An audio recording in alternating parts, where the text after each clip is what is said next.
Hello all, and welcome to this quick deck tech and play guide for the infamous Blue Eyes archetype in Yu-Gi-Oh! Duel-Links.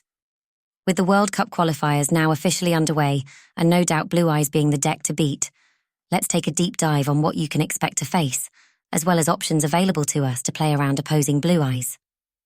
Now there are a plethora of ways to engage with this archetype, from the classic slow and steady that we're used to, relying on synchro monsters to close the game out, to the hyper-aggressive fusion playstyle that adopts the pure beatdown strategy. For the purpose of this guide, and the World Championship qualifiers, we will be playing the most optimized hyper-aggressive version of the archetype, with some technical fine-tuning to increase our potency against rival mirror matches. The deck list currently on screen is taken from Duel-Links meta. With the assistance from his council, this group, outside of Konami, are the absolute authority with regards to data gathered within the game of Duel-Links. As can be seen, the current average Blue Eyes deck size is 24 cards. We aim to exploit this number. The version of Blue Eyes on screen now is the version of Blue Eyes we'll be tackling the World Cup qualifiers with, and as you can see, it differs significantly from stock deck list without deviating too far away from the core strategy of presenting Neo Blue Eyes Ultimate Dragon, and simply asking, do you have a response? We also have a selection of other monsters to summon, though these will often be on a as-needed basis, as they do not immediately play into the flowchart we're trying to achieve. Before going over the fundamental card choices, let's take a quick look at the deck in action.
Now we know what the Battle Chronicle version of Blue Eyes is capable of. Let's take a look at the list itself, the engine, and how we plan to compete in the mirror. Let's first address the elephant in the room. We're not playing Crackdown. Simply put, I believe the card to be fairly overrated. Sure, it could be a clutch play in the mirror, but we already have answers to this common trap in the form of Dragon Spirit of White. While I cannot disagree that the trap itself does not negate using the stolen monster as summoning material, something that is no doubt very, very good in the mirror, eliminating the card from the list allows us to play 20 cards and maximize the principle of hypergeometric distribution and slightly edge the 24-card deck average that other Blue Eyes players are adopting. It also greatly increases the power level of Treacherous Trap Hole, but more about that a little later. Looking at our list, we can see right off the bat that the deck is divided into a 65-35 split of achieving our goal, while hindering our opponent from realizing theirs. The 13 core cards used are 3 copies of the namesake itself, Blue Eyes White Dragon, 3 copies of Dragon Spirit of White, 3 copies of Melody of Awakening Dragon, 2 copies of Successor Soul, 1 copy of Ultimate Fusion, and 1 copy of Blue Eyes' alternative White Dragon. The anti-Blue Eyes tech, that also conveniently doubles as hate cards for many other archetypes, are 3 copies of DD Crow, 3 copies of the classic Sphere Kuriboh, and a single copy of Treacherous Trap Hole. Let's first talk about how the deck wants to win.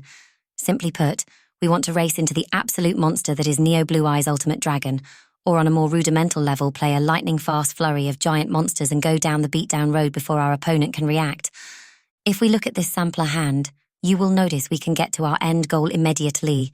Playing Dragon Spirit of White allows us to trigger Battle Chronicle searching out Ultimate Fusion, before playing Melody to search out 2 further copies of Blue Eyes, discarding the trap in the process to set the stage for Neo Blue Eyes' Ultimate Dragon.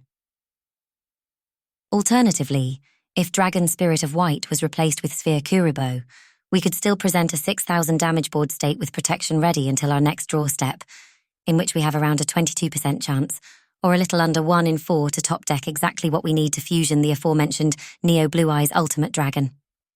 The extra deck we're employing is fairly stock, as we're still a Battle Chronicle Blue Eyes deck too. There is a slight deviation, however, in the form of number 46, Dragluon, more on him shortly.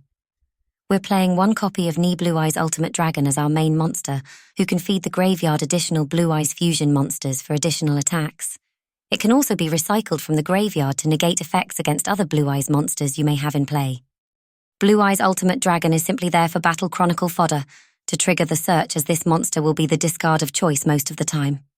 Blue Eyes' Twin Burst Dragon is the ultimate version of Blue Eyes itself, as it can attack twice in 1 battle step, and cannot be destroyed by battle. Note card effects can and will remove this monster. It also has the insane bonus stapled on declaring Twin Burst can banish a monster it battled but did not destroy.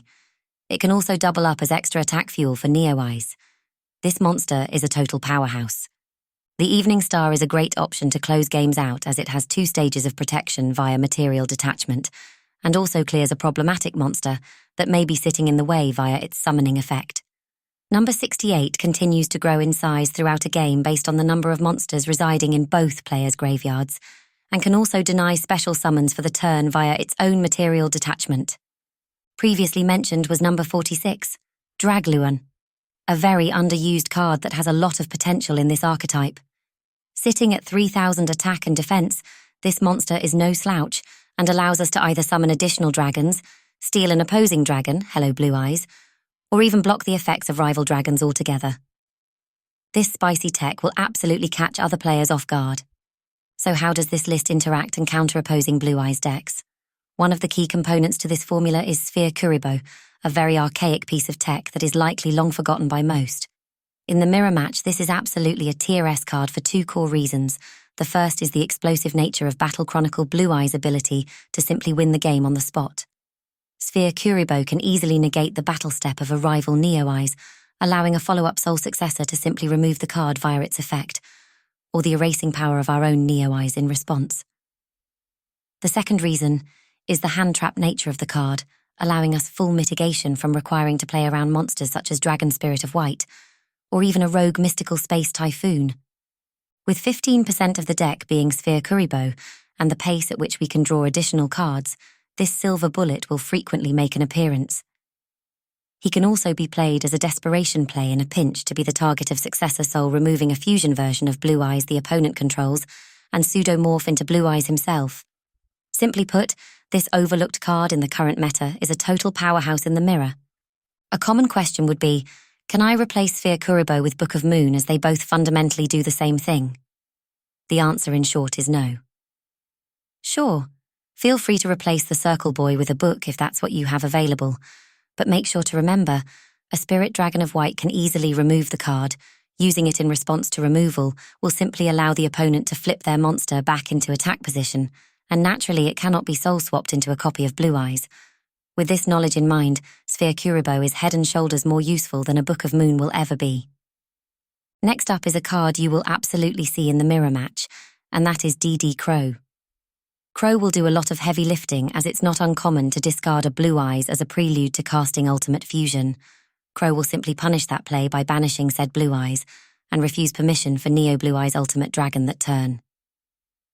Now it is worth noting this will not completely stop the presence of Neo Blue Eyes, as Blue Eyes' alternative White Dragon can also be used as material, technically increasing the Blue Eyes count to 4 copies. But as previously mentioned when discussing the explosive nature of this deck, the small road bump provided by Crow can easily equate to a game-winning play the following turn. It's also worth noting that a single copy of Ultimate Fusion is not uncommon, and should that be the case, Crow would have hard-locked the opponent's main monster. As a bonus, much like Crow's counterpart Sphere Kuribo, it is also an effect monster, and can easily be the target of a successor soul, removing a potential fusion version of Blue Eyes while becoming the legendary dragon itself. Last up is the very powerful, and restricted to a singleton copy, Treacherous Trap Hole. Given the fact we're foregoing Crackdown in this iteration of Blue Eyes, the power level of Treacherous Trap Hole rises significantly, as it's never a threat of being a dead card or draw. The ability to destroy 2 monsters with little to no investment certainly does not need much explanation, and can also be triggered before an opposing Dragon Spirit of White destroys the card upon entering the battle. Being a one-of should not be a deterrence with this card either. More than 1 copy would only increase the potential of dead draws as well as the horror scenario of pulling 2 in the opening draw. Couple this with card drawing power, and this single card will put in a lot of work. Playing 2 melodies and activating Battle Chronicle on top of your opening draw equates to 45% of your deck. The following clip demonstrates the raw power of Treacherous Trap Hole when facing opposing Battle Chronicles.